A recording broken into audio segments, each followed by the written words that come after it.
ang in kan luang zale a kan len na ram hi wana om lo kan ko vel rama mun nge tur kan lan nei ri lo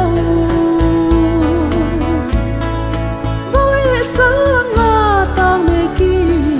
zale nga kan la lo doural ang mai mo kan ni e in chen hey kan ni lo o ka una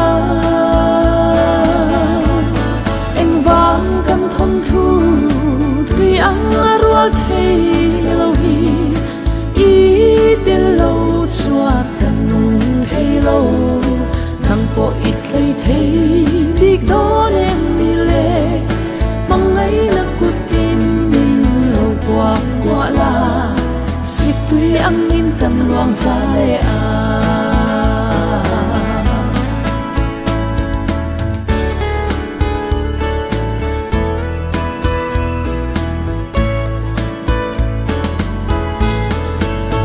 lai phe phe le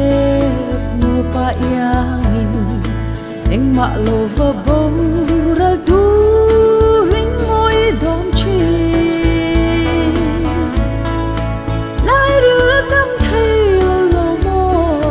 mat yang kan nun kong tur hi si rin lo dom ki le sham ro in chen hey kan ni lo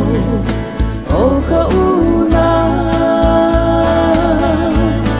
anh vang kan thon thu tuy ang rual thei lo hi i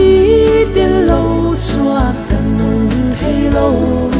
nang po it lei thei big don em mi le mang ngai na kut tin min lo quang kwa la sip tuy ang in kan luang sa le a mang ngai na kut tin min lo quang kwa la sip tuy ang in kan luang sa le a